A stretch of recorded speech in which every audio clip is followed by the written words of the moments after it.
My father stepped directly into my path before I could even reach the entrance. "Turn around," he said in a low voice. "This wedding is for family only, you weren't invited." For a second, I honestly thought he was joking. "Dad, what are you talking about?" My mother appeared beside him, folded her arms, and glanced toward the guests gathering outside the venue. "Don't make a scene, Melanie. I flew 16 hours to be here. Then you wasted your trip." A few people waiting near the entrance looked over. One couple stopped talking altogether. I was still holding my suitcase from the airport, wearing the dress I'd packed specifically for my little brother's wedding. "There has to be some mistake," I said. "I got the date, I got the venue." "There isn't a mistake," my father replied. "Leave." I looked past them toward the ballroom doors, hoping to catch my brother's eye. Instead, my parents shifted just enough to block my view. My mother spoke again, quieter this time. "Go home." I stood there for another few seconds before realizing they weren't going to move. So I picked up my suitcase, turned around and walked away while strangers watched. 4 days later, my father called asking when I planned to pay the remaining $42,000. At that moment, I still had no idea that the humiliation outside the wedding had only been the beginning. "My name is Melanie. I'm 31, and for as long as I can remember, my family had one unspoken rule. If something went wrong, I fixed it. I was the dependable daughter, the one who paid bills when someone came up short, the one who booked flights to visit relatives, the one everyone called responsible. My younger brother had always been treated differently. If he overspent, someone covered him. If he made a bad decision, someone excused him. I told myself it didn't matter. Families weren't always fair, and I could live with that. When my brother announced he was getting married, I was genuinely happy for him. I couldn't contribute much financially because I was already spending thousands on an international flight, hotel, and time away from work. Months earlier, I'd made that clear in writing. "I'll bring a wedding gift," I'd texted my parents, "but I can't help pay for the wedding." No one argued. No one pressured me. No one even mentioned money again. That's why being turned away at the venue made no sense. It hadn't felt like an emotional outburst. It felt planned. My parents hadn't looked surprised to see me. They'd looked prepared. I spent the next 4 days trying to convince myself there had been some misunderstanding. Then my phone rang. "Dad." I answered, expecting an apology. Instead, he said completely calmly, "The balance is $42,000. When are you going to pay it?" I frowned. "What balance?" For a moment, I waited for him to laugh. He didn't. "Dad," I said carefully, "I have no idea what you're talking about." His tone hardened. "Don't play games with me. The wedding is over. The vendors are waiting. It's your responsibility to take care of the remaining balance." My responsibility? That's what we agreed. No, I replied immediately. That is absolutely not what we agreed. He let out a frustrated sigh. "Melanie, your brother just got married. This isn't the time to be selfish." I felt like the conversation had slipped into another reality. I never agreed to pay for his wedding. You always help this family. Helping isn't the same as paying $42,000. There was a brief silence before he spoke again. "So you're really going to abandon your own family?" Before I could answer, he hung up. I stared at my phone, trying to figure out whether I'd somehow forgotten an entire conversation. That wasn't like me. I kept records of almost everything. I opened my laptop and started searching through months of emails, text messages, and calendar entries. It didn't take long. There it was. A group message from several months before the wedding. My mother had asked whether I could contribute toward the celebration. I had answered politely. "I'm already spending a lot on flights and accommodations to come. I'll bring a wedding gift, but I can't contribute financially beyond that." My father had replied with a simple thumbs up. The conversation ended there. No arguments. No negotiations. No follow-up. Nothing. I checked my email next.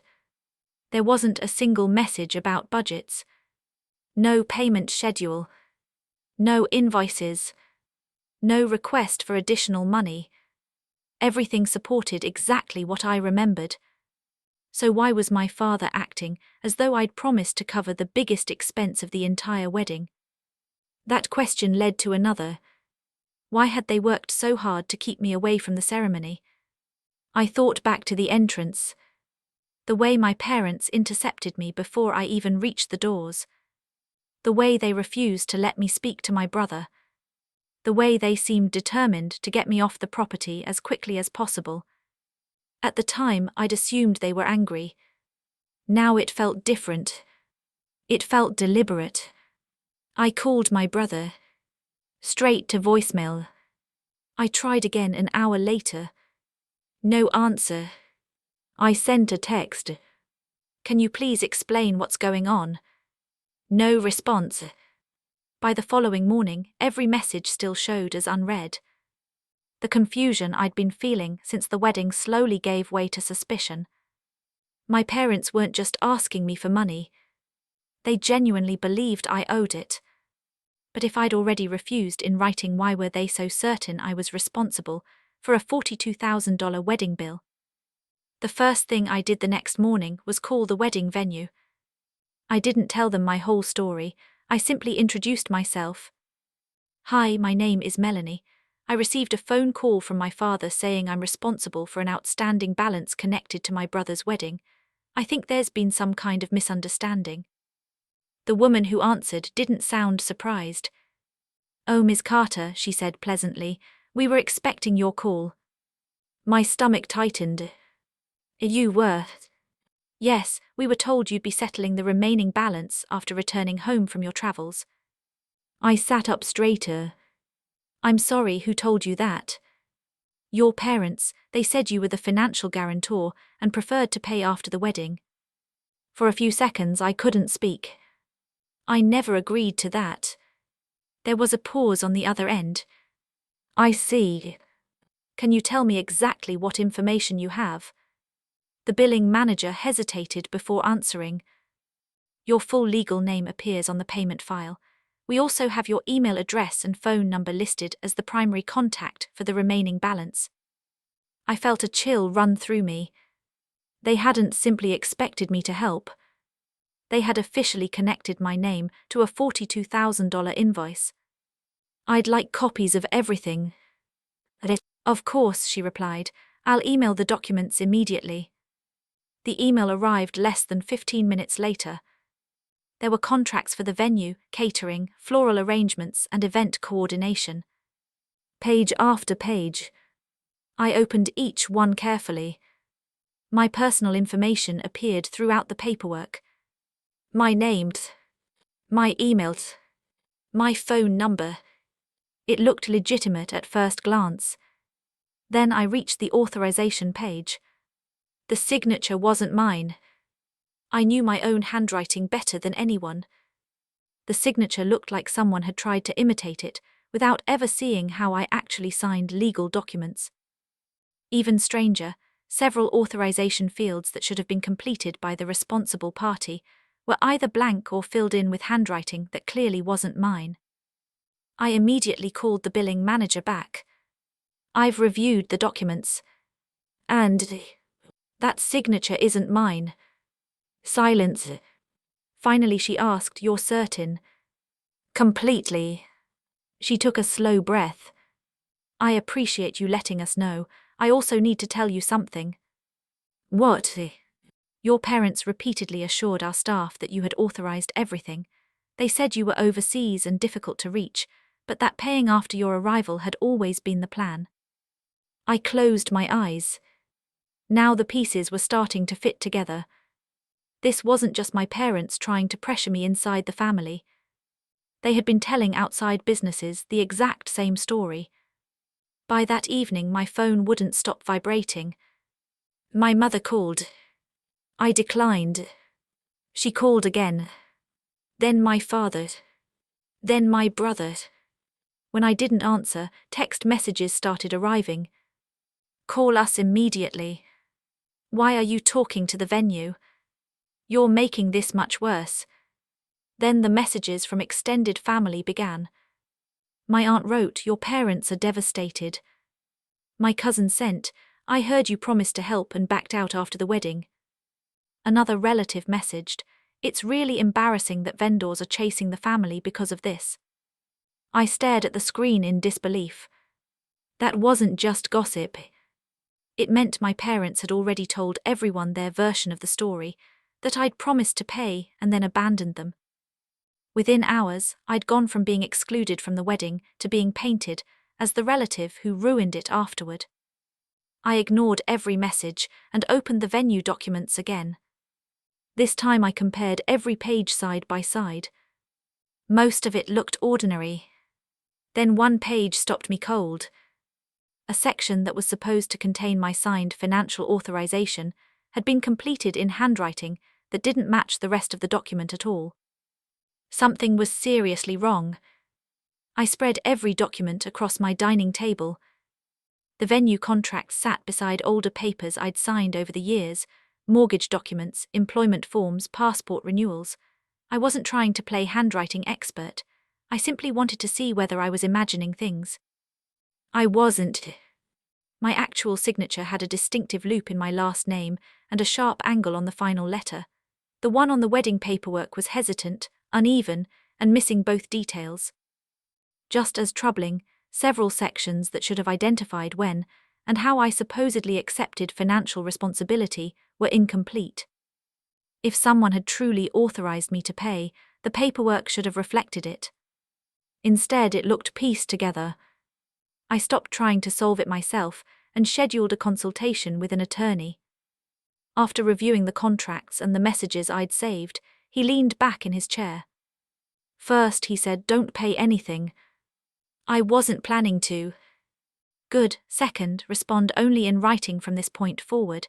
If you dispute responsibility now and preserve your records, you're protecting yourself. I handed him the printed text exchange from months earlier. The one where I'd clearly written that I couldn't contribute beyond a wedding gift because of the cost of traveling overseas. He nodded. This is important, keep every message. That afternoon, I sent a formal written dispute to the venue.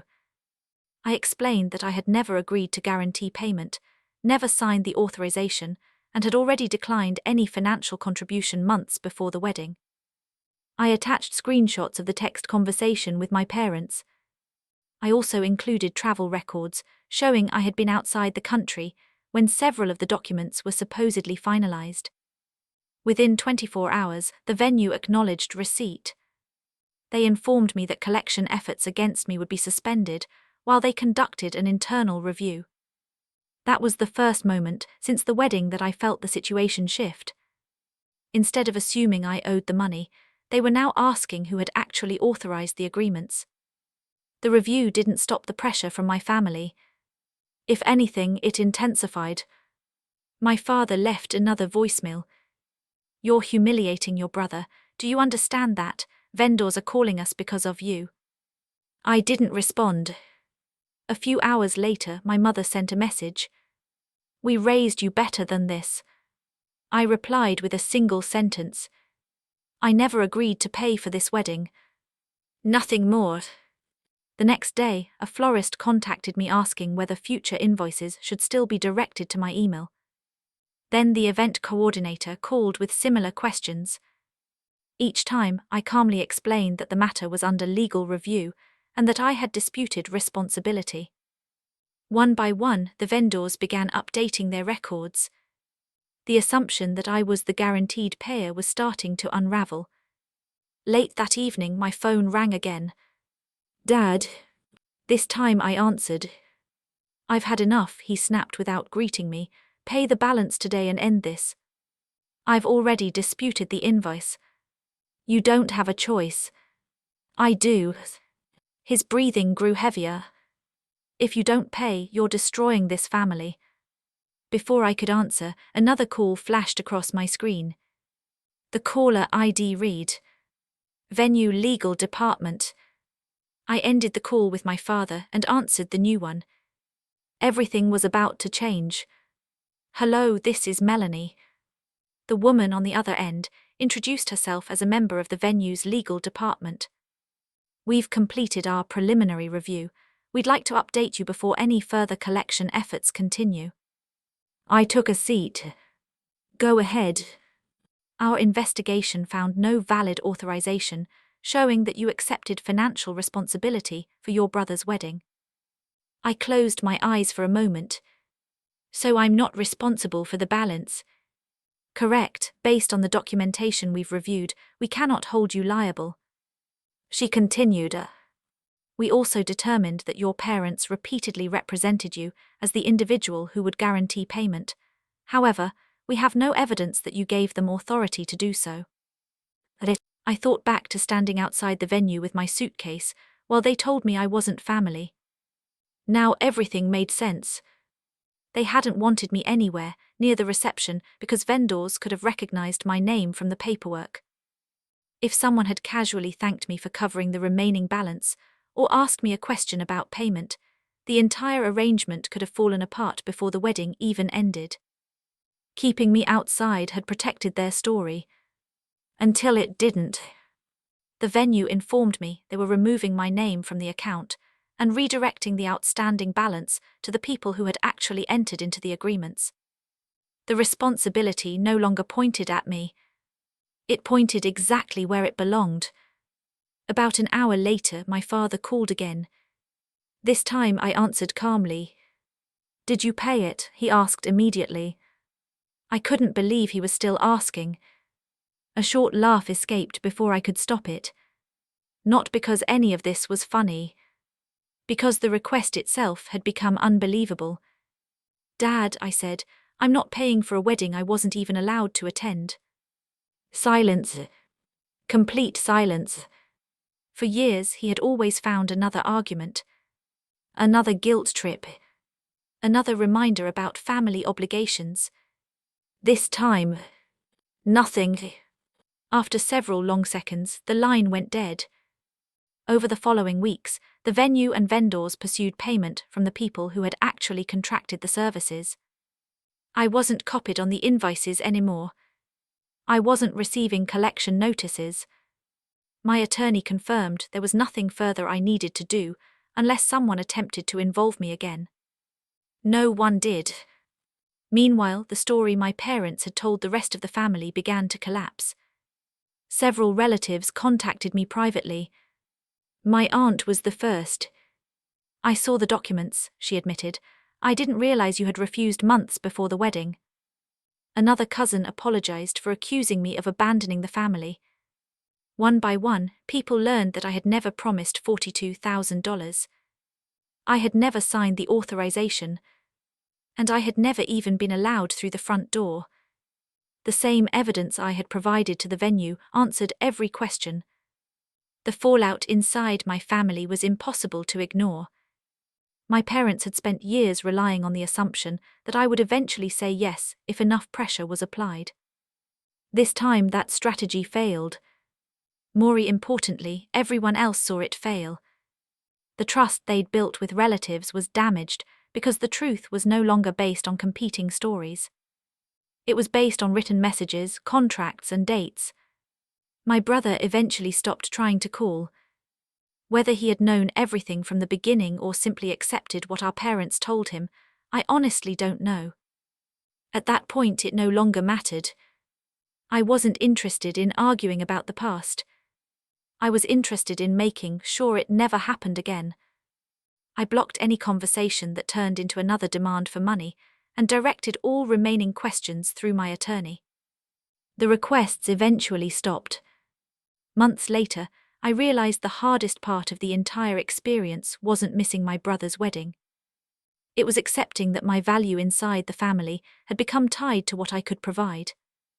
Once I stopped providing it, I was excluded. Strangely, that realization also brought clarity. The money I almost lost stayed in my own account. I used it for goals I'd delayed for years, instead of cleaning up someone else's decisions. For the first time, I wasn't waiting for the next family emergency or the next phone call asking me to fix everything. That chapter of my life was over. My parents lost the financial safety net they had always counted on. I gained something far more valuable: the freedom to stop carrying responsibilities that were never mine in the first place. They put my name on a $42,000 wedding invoice, but the only thing I ended up paying for was a one-way ticket out of their control.